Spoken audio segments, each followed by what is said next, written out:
Let us now continue with the Malolos Constitution, but before we proceed, let us talk about the events that happened prior to the promulgation of the Malolos Constitution. So, with the outbreak of the Spanish-American War on April 1898, Emilio Aguinaldo established a dictatorial government the following month, and then on June 12, he declared our independence. So, of course, at present, this is what we recognize as our Independence Day. However, on June 29 of 1898, a revolutionary government was established. And here we see that while our independence was declared on June 12, 1898, it wasn't really the case, meaning to say, with the establishment of the revolutionary government, we see two aims. The first one is that we gain independence in a way that all nations will recognize that the Philippines was independent, and second, quote, to prepare the country for the establishment of a real republic, end of quote. Now, when we say republic, this means to say that the government's power emanates from the people. Hence, what happens is that we, the people, have chosen, our representatives. Now, I already asked this question in my prior video lecture, but I will repeat the question again. Now, why is it no? Is it important that other countries recognize that the Philippines is indeed independent? The answer is yes. Now, if we are going to relate this question to the present, Taiwan is facing the same issue. Gaining recognition from the international community that they are independent is not just a matter of national pride or achievement, but it has pragmatic or practical implications as well. For example, Taiwan has blamed China for the non-completion of their deal with BioNTech for the Pfizer vaccine. We have to understand that although at present we are more connected because of globalization, international relations or the relationship between and among countries can be very complicated. It is because, for example, if a country will recognize Taiwan as an independent state, it may risk their relationship with China.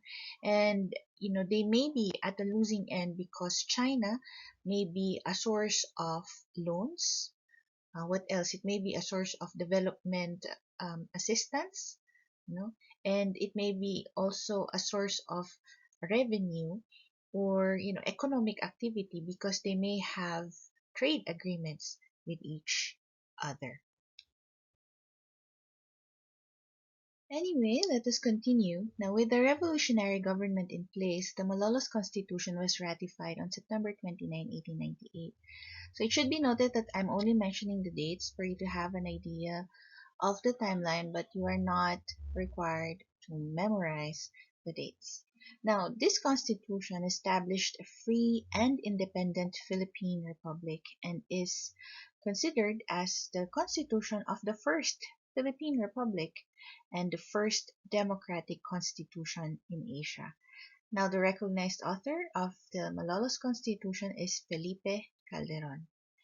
The Constitution drew inspiration from the Spanish or Spanish-American constitutions according to Malcolm. Now, an important provision of the Malolos Constitution is the unicameral legislation. So for comparison, what we now have is a bicameral legislation where we have the House of Representatives, which is composed of congressmen or congresswomen who represent a particular district, and the Senate, who are voted by all Filipino voters. On the other hand, this unicameral legislation established by the Malolos Constitution was composed of representatives who represented the whole nation. Now, one unique aspect of the unicameral legislation was that the secretaries of government were part of the legislation, unlike at present, where the secretaries of the government are under the executive branch of the government. Now, the unicameral legislation, together with special representatives, voted on who the president would be. Now, it should be noted that no specifications were made as to who these special representatives were.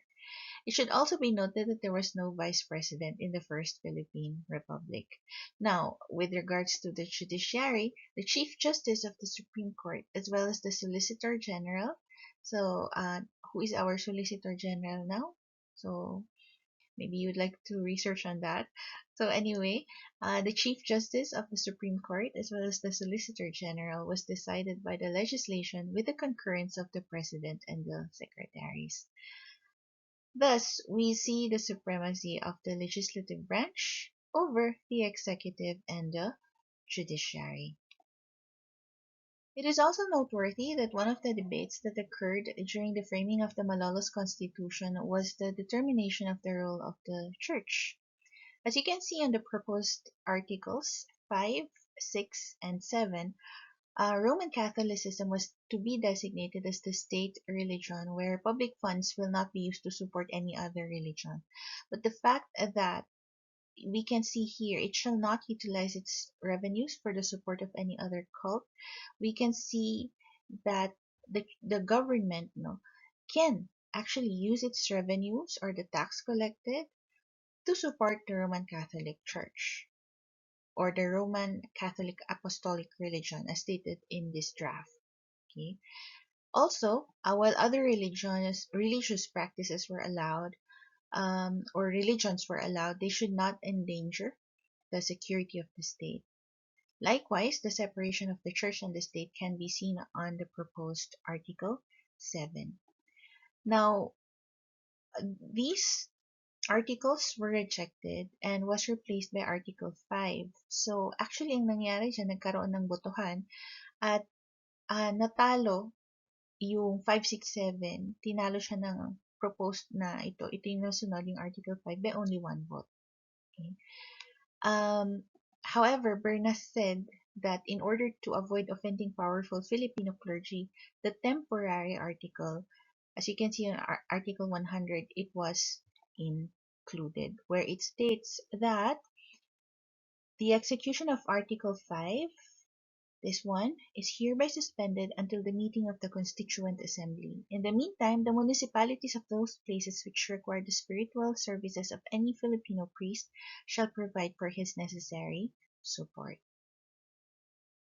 So in the context of our history, this debate is actually very important because if you go back to the Spanish colonial period, you see the supremacy of the church over the state. So as you can see in the Malolos Constitution, it was, uh, it was made official that there is freedom and equality of religious worships, and it is very clear that there is a separation of the church and the state.